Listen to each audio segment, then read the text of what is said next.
একদল সন্ত্রাসীরা ককটেল বিস্ফোরণ ঘটিয়ে সাধারণ শিক্ষার্থীদের মধ্যে আতঙ্ক ছড়ানোর চেষ্টা করেছে।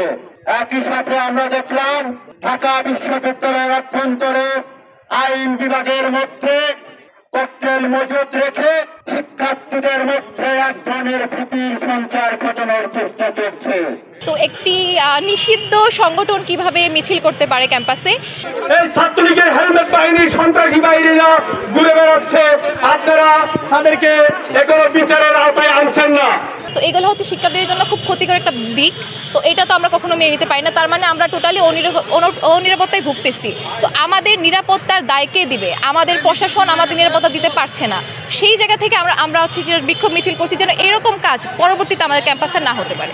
তো এই ক্ষেত্রে আমরা মনে করি যে এখানে ক্যাম্পাসে মিছিল থেকে শুরু করে তারা আবার বিভিন্ন বিস্ফোরণ ঘটানোর চেষ্টা করছে, ককটেল ফোটানোর চেষ্টা করছে।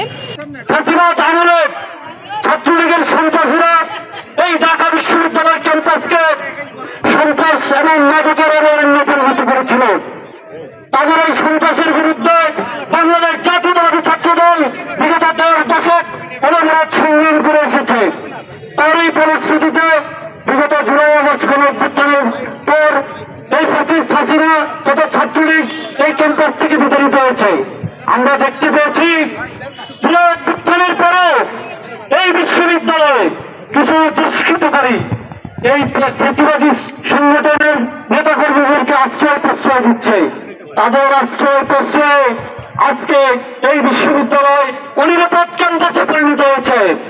আমাদের ছাত্রদলের শহীদ শাহরিয়ার সম্মুখে সন্ত্রাসীরা হত্যা করেছে। আমরা একটি ঘটনার বিচার পাইনি। আমরা প্রশাসনকে বলে দিতে চাই, যদি বিশ্ববিদ্যালয়ের নিরাপত্তা দিতে ব্যর্থ হন অবিলম্বে আপনাদের পদত্যাগ করুন, নাহলে বাংলাদেশ জাতীয়তাবাদী ছাত্রদল বসে থাকবে না।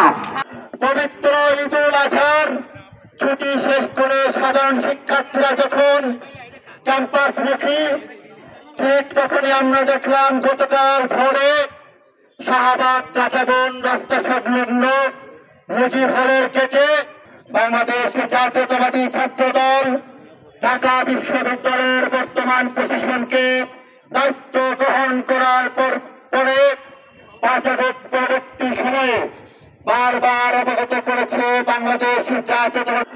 পবিত্র ঈদুল আজহার ছুটি শেষ করে সাধারণ শিক্ষার্থীরা যখন ক্যাম্পাসমুখী, ঠিক তখনই আমরা দেখলাম গতকাল ভোরে শাহবাগ কাটাবন রাস্তা সংলগ্ন মুজিব হলের গেটে কর্মীরা সজাগ থেকে এই ক্যাম্পাসকে নিরাপদ রাখার জন্য অতীতের মতো সামনে সজাগ থাকবে এবং এই ছাত্রলীগ সন্ত্রাসীদেরকে বিচারের আওতায় আনার জন্য দাবি জানিয়ে আমার সংক্ষিপ্ত বক্তব্য এখানে শেষ করছি।